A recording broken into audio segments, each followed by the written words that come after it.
Olá, sejam todos e todas muito bem-vindos e bem-vindas ao Centro de Mídia de Educação do Amazonas. Eu sou o professor Josino Malagueta, do componente de Sociologia, e vou estar com vocês. Vamos então para o nosso objeto de conhecimento.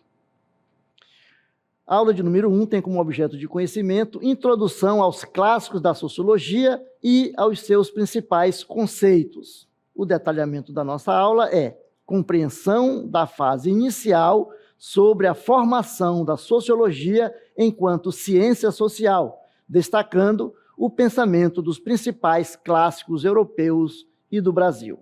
Vamos então para a nossa aula.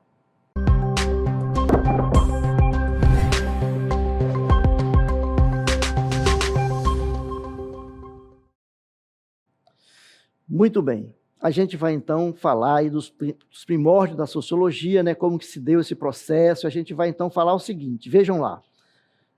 Todas as sociedades, elas passam por problemas como, por exemplo, a fome, não é isso? Necessidade, por exemplo, de transportar pessoas e mantimentos, né, de um lugar para outro. Esses problemas todos, eles são solucionados diferentemente por cada sociedade. As sociedades são diferenciadas e elas também encontram formas de resolver os seus problemas. Vejam lá. Então, o que aconteceu com a sociedade ocidental? A sociedade ocidental é a sociedade que nós fazemos parte, né? Então, vejam, até o final da Idade Média, né, essa sociedade ela buscava, essa busca por conhecimento e soluções, né, eles não estavam aí, não aconteciam em relação às transformações e aos conflitos sociais. Se procurava resolver problemas materiais, mas não os problemas sociais. Por que não?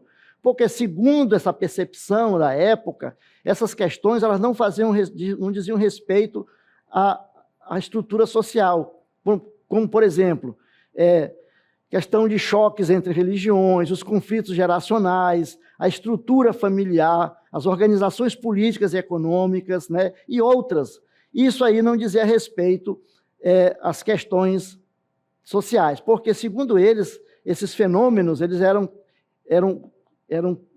mandados por Deus, né? Estavam aí à disposição do divino, da providência divina. Então, a gente não podia resolver, a gente não podia transformar essas questões, porque isso já estava pronto e tinha sido estabelecido por Deus. Então, vejam, nessa perspectiva, não se pode intervir na realidade para transformá-la, né? Pois esses problemas eram vistos como destino. Isso não é o destino. Por exemplo, a fome não é o destino, é vontade de Deus, né? E, como sendo destino, não pode ser objeto da ação humana e do conhecimento científico. Então, o conhecimento científico não podia atuar de forma clara nessas questões. Quando é que isso vai mudar? Quando é que essas questões vão mudar e vão passar a ser questionadas pela sociedade, pelos homens, pelas mulheres, para transformar, para mudar essas questões? Só a partir do século XVIII. Então, por que aconteceram aí no século XVIII as grandes revoluções? Que é o que nós vamos ver agora. Vejam lá, século XVIII, as revoluções que mudaram o mundo. Então, vejam, as sociedades elas passaram a ser vistas como uma realidade humana e, portanto, passíveis de serem transformadas pela ação humana. Não era mais aqui destino, não era mais vontade de Deus, né? A fome, as questões, as guerras, as questões de poder, foi percebido que isso eram ações que os homens, que a humanidade fazia. Então, vejam lá, as transformações elas poderiam ser realizadas pela própria sociedade, a partir de princípios éticos, né, modernos, que propunham, por exemplo, a liberdade, a igualdade e a fraternidade contra a servidão, a hierarquia e a exploração. Isso antes eram tudo feito vontade de Deus, né? Era destino, era assim que tinha que ser, não dava para transformar. Então, vejam lá, o contexto em que isso se deu envolveu 3 grandes revoluções. Uma de cunho econômico, que é a Revolução Industrial. Uma outra no aspecto político, que é a Revolução Francesa, né? E a outra cultural, que é o Iluminismo. Então, vejam, a partir daí, o conhecimento religioso e filosófico, ele vai dar lugar ao conhecimento científico, né? A razão. Essa realidade possibilitou o surgimento da sociologia, uma ciência nova, que não existia até então, né? Uma ciência que objetivava compreender os conflitos, as permanências e as transformações das sociedades contemporâneas, certo? Então, vejam lá como vai se formando a sociologia. E aí a sociologia está dentro do chamado campo das ciências sociais, não é isso? Então, a sociologia, juntamente com a ciência política, né, e a antropologia, constitui o campo do conhecimento denominado como ciências sociais. Essas ciências sociais, elas objetivam compreender a realidade social e propor soluções para os inúmeros conflitos sociais da atualidade, né? Vamos ver, então, a antropologia. É uma dessas ciências sociais que está dentro desse campo aí das ciências sociais, desse guarda-chuva, né, das ciências sociais. A antropologia, ela vai, então, priorizar os estudos dos fenômenos culturais. Como é que as culturas se formam, se as culturas são diferentes, são diferenciadas, né? Então, ela vai trabalhar essa questão do aspecto cultural. E uma outra ciência que está dentro das ciências sociais é a ciência política. Ela vai, então, a ciência política, ela se dedica a estudar as relações de poder e instituições políticas, como o Estado, né, as questões dos partidos políticos, o poder, as formas de governo, tudo isso. E a sociologia? A sociologia, ela vai analisar as relações e as estruturas sociais, né, como que elas se dão. E essa ciência, ela vai nos permitir desnaturalizar nossas certezas, aquilo que nós temos como certeza absoluta.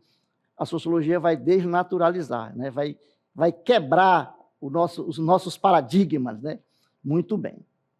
E aí, agora, nós vamos trazer para a nossa reflexão as diferentes formas de conhecimento. Então, nós vamos trabalhar com conhecimento, vamos ver quais são os conhecimentos que existem. Conhecimento religioso, né, é uma forma de conhecimento. O conhecimento religioso ou teológico é aquele em que se busca aí, o sentido da vida, né? Ou trabalha como sobre o proceder diante da inevitabilidade da morte. A gente vai discutir isso aí. Para onde, né? Por que a gente morre? Para onde nós vamos depois da morte? Então, esse conhecimento, ele fundamenta-se na crença numa divindade ou em livros sagrados, ou em divindades também, né? Que tem religiões que têm mais de uma divindade, certo? Dentro desse processo do conhecimento religioso vai surgir a religião, né? O que é a religião? A religião é um conjunto de crenças e práticas comuns de uma coletividade, organizado com base em uma ou mais divindades que determinam os princípios morais desse grupo e suas interpretações do mundo. Então, vejam lá como é importante, né, esse processo aí do conhecimento religioso, certo? Mas tem um outro tipo de conhecimento, que é o conhecimento filosófico. Não é isso? Vamos, então, trabalhar um pouco do conhecimento filosófico. Vejam lá. O que é o conhecimento filosófico? É o conhecimento, né, o saber, que é obtido graças ao exercício prático da razão. A partir do conhecimento filosófico, né, o ser humano, as pessoas, elas passam, então, a refletir a realidade, começa a pensar em cima da realidade, começa a questionar a realidade, né? Então, a filosofia, o conhecimento filosófico vai, então, levantar aquelas grandes questões da humanidade. Quem sou eu? Né? Quem somos? De onde viemos? Para onde vamos? Então, você vai, então, tentar refletir e explicar as coisas, não mais a partir, né, dos destinos, da vontade de Deus, né, mas a partir da nossa realidade, né, a partir da razão humana. Então, o homem vai tentar explicar por ele mesmo por que as coisas acontecem, ou deixam de acontecer, certo? E aí a filosofia ela empreende um esforço para dar sentido, né, racional aos mistérios do mundo, com base no questionamento e na reflexão. Daquelas grandes questões que nós colocamos aí. Né? A filosofia trata disso. E aí, a filosofia das ciências sociais. Ela pesquisa os processos de construção de conceitos, né? A relação entre a teoria e a realidade, o lugar dos valores em suas argumentação, né? A natureza da ação, o papel da linguagem e as formas para comprovar uma teoria sociológica. Então, a filosofia vai também contribuir com o processo, né, da sociologia, né, da formação e do conhecimento sociológico. Muito bem. E agora, nós vamos tratar de um outro conhecimento, mas para isso a gente vai assistir um videozinho, depois a gente vai refletir sobre ele. Vamos lá? Bom dia, compadre. Olá, bom dia. Compadre, estou querendo plantar minha roça. Mas será que vai chover nesses dias? Compadre, pode plantar sua rocinha sem medo. Vai chover e não vai demorar. Por que tanta certeza assim, compadre? Ah, compadre, tem um joelho aqui que não me deixa errar nunca. Sempre que ele começa a doer, é chuva na certa. Então vou preparar minha roça e plantar meu feijão é logo. Obrigado, compadre, pela dica. Viram aí? Que conhecimento é esse? Esse é o conhecimento do senso comum, né? Conhecimento do senso comum, como é que ele se dá, né? Então, o processo do senso comum, o conhecimento do senso comum, ele compreende um conjunto de saberes e práticas produzidas com base nas experiências concretas das sociedades humanas. Vejam lá, né, o compadre aí falou que o outro podia plantar a sua roça que ia chover. Por quê? Porque ele sim tem uma dor no joelho e sempre que o joelho dói é porque vai chover. Tem um quê de científico nisso? Tem, porque a umidade faz com que as nossas articulações aí doem. Se você tiver algum problema na articulação, você vai sentir. E aí ele traz esse conhecimento. Vejam lá, o sociólogo português chamado Boaventura de Souza Santos, ele diz o seguinte, que o senso comum é um conhecimento vulgar e prático que orienta nossas ações no cotidiano e lhes dá sentido, não é isso? Tem muitos outros conhecimentos do senso comum, como um chá que a gente toma, que a nossa avó ensinou, que fez a receita, né? E esses conhecimentos são chamados de conhecimento do senso comum, certo? Mas existe um outro tipo de conhecimento, que é o conhecimento científico, não é isso? Muito bem, a gente vai então tratar agora do conhecimento científico. Vamos ver então como é que se dá esse processo do conhecimento científico. Vamos lá? Vejam, conhecimento científico é o conhecimento formal, fundamentado na observação e na experimentação, não é isso? Então você vai observar, você vai fazer experimentação, não é isso? Vai fazer experiência, para provar, para comprovar se aquilo mesmo é verdade. Do senso comum pode sair o conhecimento científico, porque você pode estudar, por exemplo, um chá que a nossa avó trouxe a receita para nós, que é bom para gripe, né, que é bom para febre.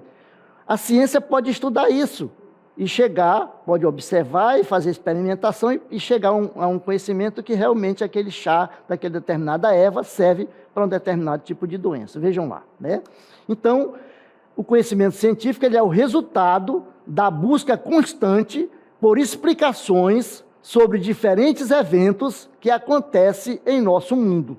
Explicações essas que precisam ser construídas mediante rigorosa execução de um método organizado, com base em teorias coerentes e socialmente aceitas. Vejam lá como é complicado, né, o conhecimento científico.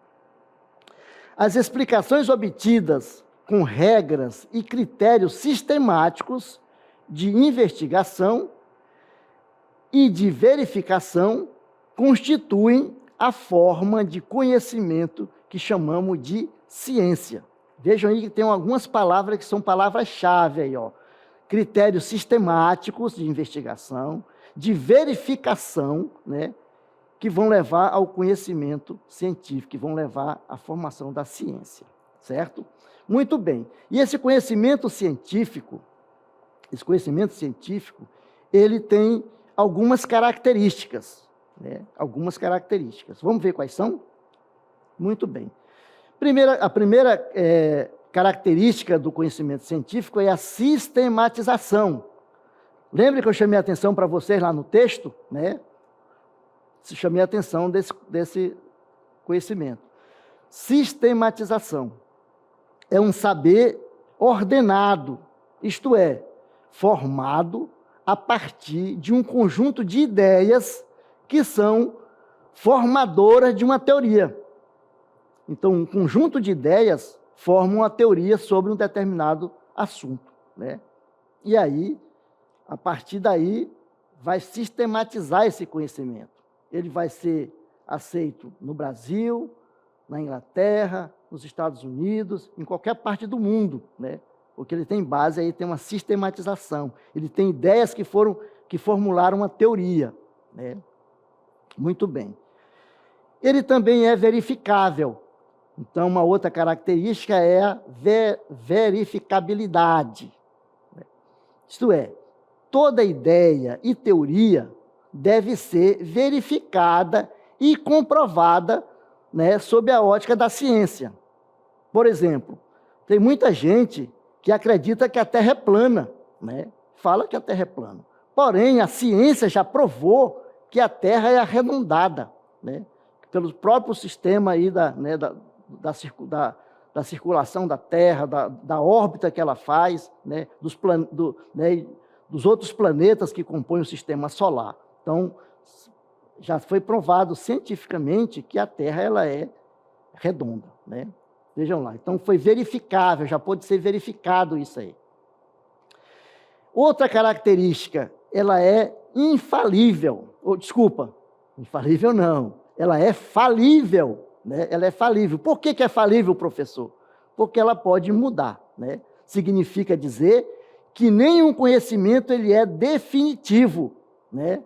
Pois uma ideia ou uma teoria pode ser derrubada e substituída por outra.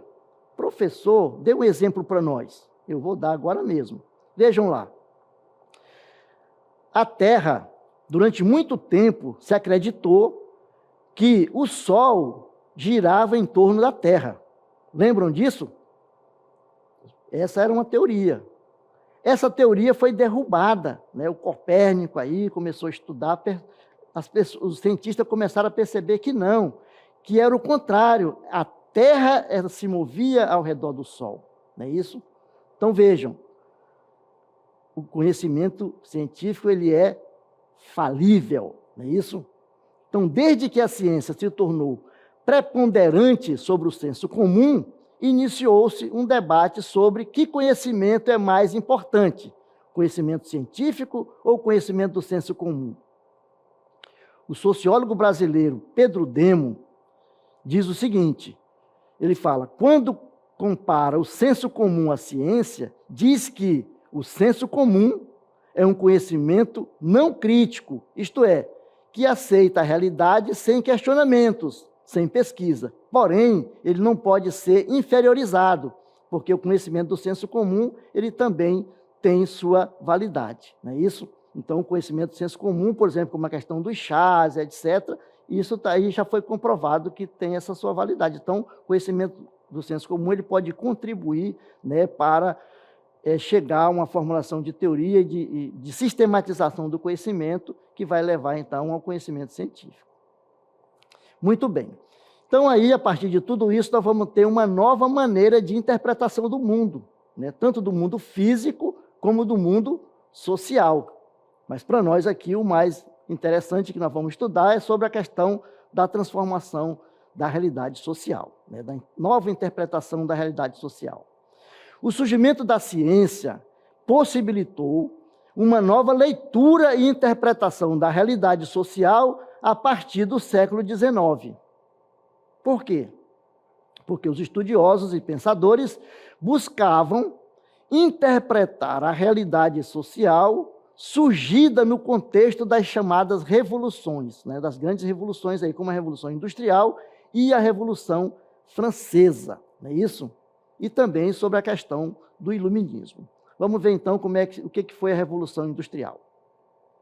Então, a Revolução Industrial, ela alterou significativamente as relações sociais e econômicas vigentes à época, né?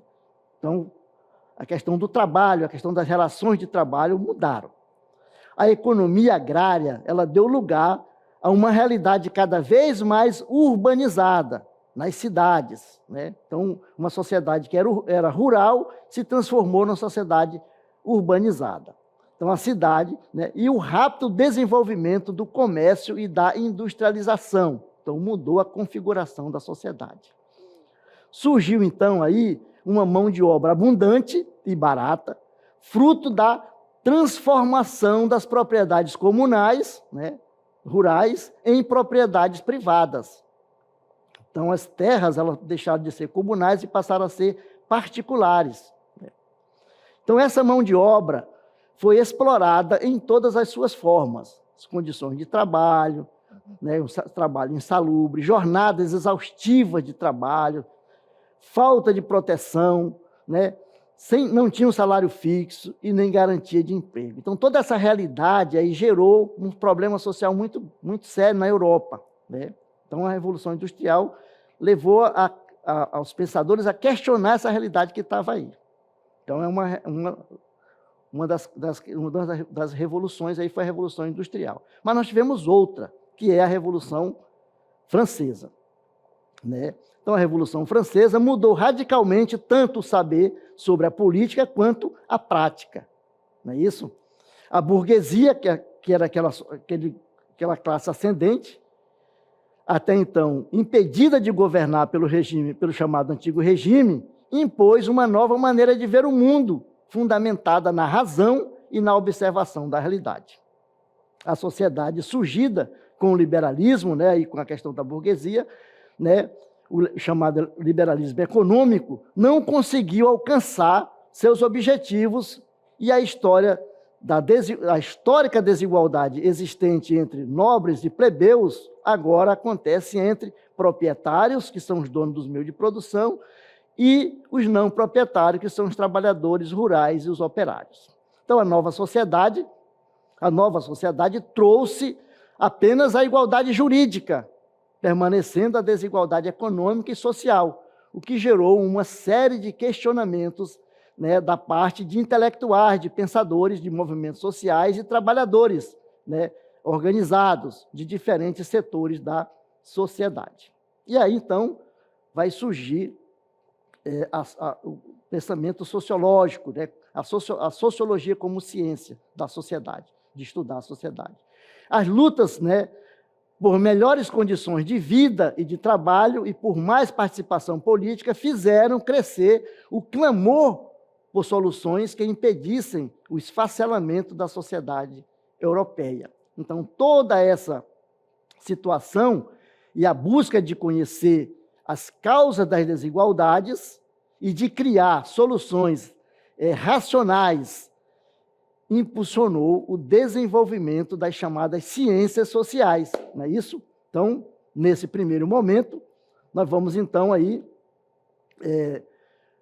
vamos buscar a manutenção, primeiro, né, se busca a manutenção do status quo. O que é a manutenção do status quo? É a situação que está aí. Então, os europeus não queriam perder aqueles privilégios, porque a sociedade estava muito evolutiva, e muitos movimentos, muitas greves, etc. Então, para impedir, né, transformações radicais da sociedade. Então, se pensou, então, em estudar por que isso está acontecendo. Então, a sociologia ela vai surgir como uma ciência que busca a compreensão dos fundamentos das relações sociais. Por que isso se dá? Por que está acontecendo isso? Por que as pessoas estão migrando, né, do campo para a cidade? Por que na cidade as pessoas nem todos têm emprego? Alguns têm emprego, outros não. Então, toda essa situação. Então, toda essa situação e a busca de conhecer, né, de conhecer as causas das desigualdades e de criar soluções racionais, impulsionou o desenvolvimento das chamadas ciências sociais, né, nesse primeiro momento, buscando a manutenção do status quo para impedir, né, a transformação das radicais da sociedade. E a sociologia surge como ciência que busca a compreensão dos fundamentos das relações sociais. E aí nós vamos ver alguns teóricos, né, da sociologia. Entre eles, aí nós temos o primeiro, que é o Émile Durkheim, né? Ele vai trazer chamado método funcionalista ou comparativo, que é uma adaptação do método experimental das ciências da natureza, das ciências sociais, das ciências da natureza. Ele vai defender que tudo que existe na sociedade possui uma função, assim como cada um dos órgãos humanos. Então, por isso, ele vai, então, criar um método chamado funcionalista, né, por questão dos órgãos da sociedade. Ele vai, então, ser o precursor desse estudo na França. E aí nós vamos ter um outro teórico, que é o Max Weber. Vamos lá, então? Ele vai trazer o chamado método compreensivo. Surgiu na Alemanha com Weber, né? Segundo os sociólogos, fenômenos sociais exigem um método próprio de estudo, diferente daqueles das ciências da natureza. Então, ele vai defender que a ação humana ela tem uma intenção, um sentido próprio, e cabe à sociologia interpretar essa maneira de agir, tornando-a compreensível. E aí nós temos um outro teórico, o terceiro teórico, que é o Karl Marx, que vai trazer o chamado método, né, do materialismo histórico dialético. Surgiu aí entre os séculos XIX, no século XIX, né, com Karl Marx e Friedrich Engels, né, mas somente no século XX foi considerado uma disciplina acadêmica, passou a ser estudado nas universidades. Então, combinam-se a interpretação materialista da história e a análise dialética da realidade social. Então, Karl Marx vai trazer, então, essa discussão aí, né, do chamado materialismo histórico. Ele vai discutir, diferentemente, né, de Émile Durkheim e de Max Weber, vai trazer uma outra metodologia de análise da sociedade. Segundo Marx, né, na produção da vida material, são estabelecidas relações de produção onde determinados grupos exercem dominação sobre outros, né? Um grupo domina o outro. Então, é essa questão que ele vai trazer. Então, a sociedade pode ser analisada, pode ser discutida, pode ser percebida, interpretada a partir, né, dessa metodologia. Então, nós temos aí esses três teóricos, eles são chamados de clássicos da sociologia, né? Porque foram os precursores, foram aqueles que primeiro trouxeram aí, sistematizaram o estudo da sociologia.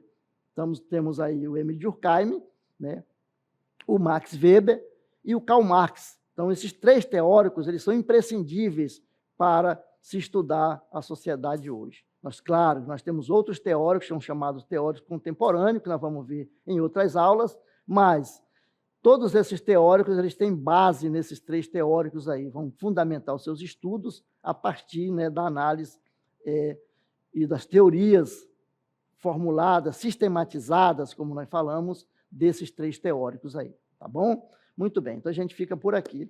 Vamos, então, agora encerrando a nossa aula.